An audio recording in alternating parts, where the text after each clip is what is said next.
जय सनातन धर्म की प्रिय सनातनियों, आप सभी का स्वागत है हमारे इस कार्यक्रम में।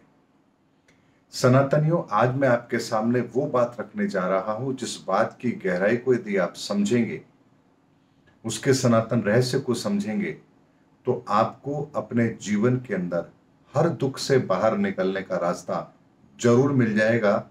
चाहे फिर वो दुख आपके जीवन में जन्म के साथ जुड़ा हो, या पिछले कुछ समय से आप उस दुख से परेशान हो, या किसी भी तरह का दुख हो, आपको उस दुख से बाहर निकलने का रास्ता जरूर मिलेगा। सनातनियों, आपने एक लाइन सुनी होगी, जाको प्रभु दारुण दुख देई, वाकी मति पहले हर ले। ये जो आपने सुना है, बहुत साधारणतः आप लोग इस बात को लेते हैं, लेकिन इस वाक्य के अंदर, इस लाइन के अंदर ही हमारी सारी समस्याओं का समाधान छुपा है। और इस बात की गंभीरता को समझिए। मैं आज आपको इस बात की गंभीरता, उसके पीछे का सनातन रहस्य और वो सूत्र आपको इसी लाइन से निकाल कर दे रहा हूं, जिसके बारे में आप तभी समझ पाते हैं जब आप अपने जीवन के अंदर सनातन को धारण करते हैं। सनातनियों, आपने सुना है, जाको प्रभु दारुण दुख दे। अब जाको का मतलब होता है जिनको। ये साधारण शब्द है, इसका मतलब आप सब लोग जानते हैं। प्रभु, यहां प्रभु शब्द का क्यों प्रयोग किया गया? यहां पर यह भी तो हो सकता था, जाको भगवान दारुण दुख देई, जाको ईश्वर दारुण दुख देई, जाको प्रकृति दारुण दुख देई, जाको देवी देवता दारुण दुख देई, या किसी भी शब्द का प्रयोग किया जा सकता था। लेकिन यहां पर प्रभु शब्द का ही प्रयोग क्यों किया गया? क्योंकि प्रभु शब्द कहां प्रयोग किया जाता है, इस बात की गंभीरता को समझिए। प्रभु शब्द यहां इसलिए प्रयोग किया गया है क्योंकि वो परमात्मा जब हमसे संपर्क साधता है, या हम उस परमात्मा के नियंत्रण में रहते हैं, तो आखिर वो कौन सा विधान है जिसके द्वारा हम परमात्मा के नियंत्रण में रहते हैं?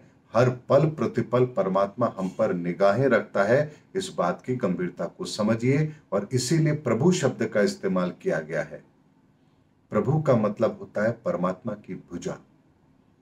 जैसे हम किसी भी कार्य को अपने जीवन में करते हैं, तो इन्हीं दो हाथों से करते हैं, चाहे फिर वो अच्छा हो या बुरा हो।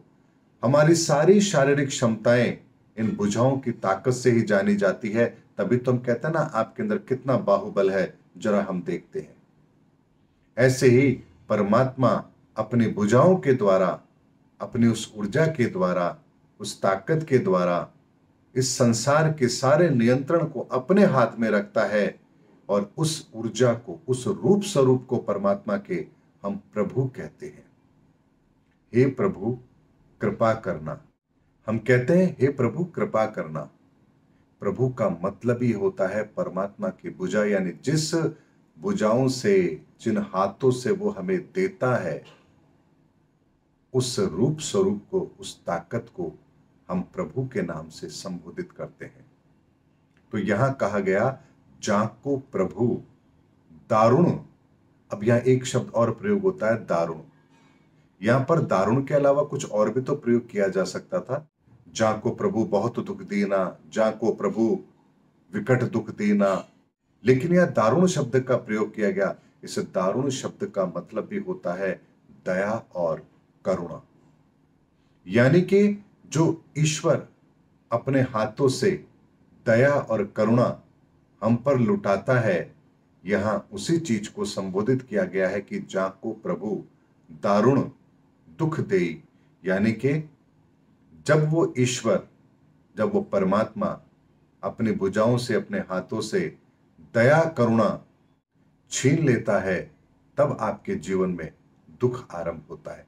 तो जाको प्रभु दारुण दुख देना, यानी कि दारुण का मतलब होता है बिना कृपा और बिना दया के आपको जीवन जीना पड़े। ये दुख जब परमात्मा आपके हिस्से में लिखता है, तब वो क्या करता है?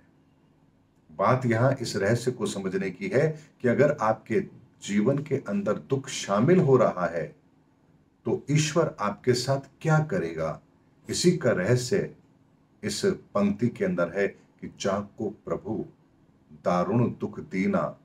जिसको प्रभु दुख देना चाहता है, दया करुणा छीनना चाहता है, अपने हाथ, वो कृपा के हाथ जिससे वो देता है, उनको वो समेटना चाहता है, तो क्या करता है, वाकी मति पहले हर लेना।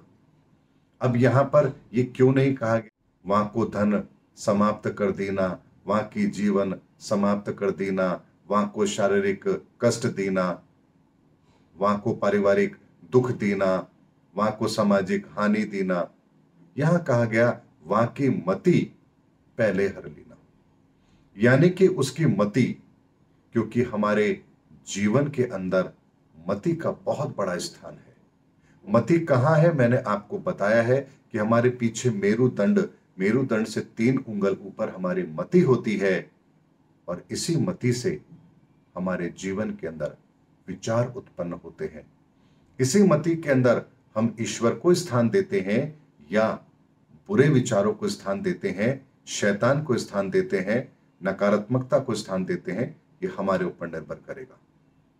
तो इस मति के अंदर जो गणपति विराजमान है, जो ईश्वर विराजमान है, ईश्वरीय शक्ति विराजमान है, जो अपने दोनों हाथों से हम पर उसकी कृपा लुटाती है, हमें प्रेरणा देती है, हमारे भीतर वो विचार देती है जिससे हम अपने जीवन के अंदर अच्छे कार्यों को कर पाते हैं। तो वहां की मति, इस मति के संदर्भ में कहा गया, मति का पूरा अर्थ मैंने आपको बताया है। वहां की मति पहले हर लेना, पहले यानी आरंभ में ही, हर लेना, हर का मतलब क्या होता है, या ये भी तो कहा जा सकता था वहां की मति समाप्त कर देना, वहां की मति दूषित कर देना, या हर शब्द का प्रयोग क्यों किया गया, क्योंकि इस मति में गणपति विराजमान रहते हैं, और गणपति का रंग हरा है, उनकी ऊर्जाओं का रंग हरा है, और हरा रंग को यहां पर हर से प्रयोग किया गया, उस शब्द का प्रयोग किया गया, हर लेना, यानी कि आपकी मति के अंदर से गणपति की वो जो ऊर्जा है जिसका रंग हरा है, जो प्रकृति के अंदर हर जगह हरे रंग के रूप में दिखाई देती है, उसको समाप्त कर दिया जाता है, उसको वहां से विलुप्त कर दिया जाता है। तो वहां की मति पहले हर लेना, यानी वहां से उस तत्व को विलुप्त कर दिया जाता है। आपकी मति से वो गणपति का तत्व विलुप्त कर दिया जाता है, और जब आपकी मति से वो हरा तत्व, गणपति की वो हरी ऊर्जा, हरा रंग वो विलुप्त हो जाता है, तब यहां पर आपके मति के अंदर अब वो ईश्वरीय कृपा आएगी ही नहीं, और आपके सामने जब परेशानी आएगी तो आपके पास उस परेशानी का कोई समाधान नहीं होगा, और यही कारण है कि फिर आप उस परिस्थिति को भोगने के लिए बाध्य हैं। इसीलिए सनातनियों, हमारे जीवन के अंदर जब भी दुख आता है, जिन कारणों से आता है, हमारे गलत कर्मों के कारण से ही हमारे जीवन में दुख शामिल होता है, और जब वो दुख शामिल होता है, परमात्मा उस दुख का विधान जब हमारे नसीब में लिख देता है, तब हमारी मति से वो ईश्वरीय तत्व विलुप्त हो जाता है, और हमारा आचरण एक पशु के समान हो जाता है, और हम उस परिस्थिति को भोगने के लिए बाध्य होते हैं, और अपनी इस इंसानी गति की दुर्गति कर बैठते हैं। और इसीलिए संतों महापुरुषों ने इस एक वाक्य के अंदर हमारे मनुष्य गति का उद्धार और उस गति की दुर्गति दोनों को इतने बेहतर तरीके से हमारे सामने रखा है कि जाको प्रभु दारुण दुख दीना, वहां की मति पहले हर लेना। अब ये बात तो हम लोग समझते थे कि हाँ ऐसा होता है, पर ऐसा क्यों होता है, किस लिए होता है, आपके शरीर के किस स्थान पर होता है, उसका परिणाम क्या है, और इससे बचने का साधन क्या है, वो भी मैं आपको जरूर बता रहा हूं। इसीलिए जब भी आपके जीवन में कोई दुख शामिल है, जिसका कोई रास्ता आपको नहीं मिल रहा है, तो केवल और केवल एक काम कीजिए, हाथ जोड़कर गणपति के सामने प्रार्थना कीजिए, हे गणपति, अपनी ऊर्जा सहित मेरी मति में विराजमान रहे। मैं अपने कष्टों से मुक्त होना चाहता हूँ, मुझे सद्मार्ग दीजिए। और यहाँ एक काम आप और करेंगे, अपनी मति को प्रणाम भी करेंगे। और मति को प्रणाम कैसे किया जाता है मैंने बताया है।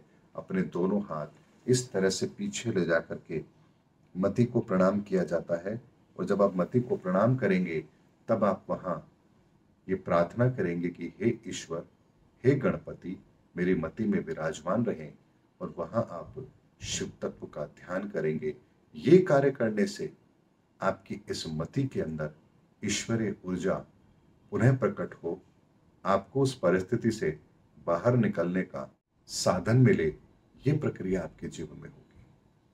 और यही कारण है कि जब वो समय निकल जाता है, जिस समय को आपको भोगना था, उस समय के बाद फिर आपके अंदर वही विचार आते हैं जो आपको उस परिस्थिति से बाहर निकाल सकते हैं। और वहां से फिर आप उसी दिशा में कार्य करने लगते हैं और आप देखते हैं कि जो तकलीफ आपके जीवन में शामिल थी, अब वो आपके जीवन में नहीं है, क्योंकि यहाँ सही समय आने पर वो ईश्वरीय तत्व आपके भीतर उन विचारों को देना शुरू कर देता है।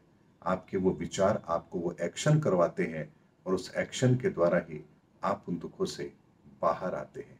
इसीलिए अपनी मति को प्रणाम करके ईश्वर से प्रार्थना करें, ताकि आप अपने जीवन के अंदर उन दारुण दुखों को प्राप्त करने से बच पाए।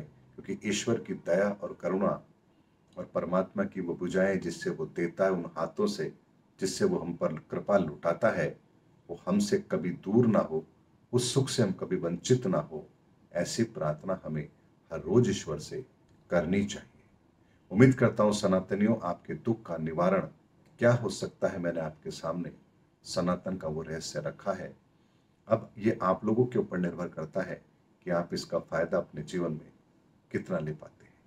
मिलेंगे अगले वीडियो के अंदर, तब तक के लिए जय हिंद, जय भारत, जय सनातन धर्म।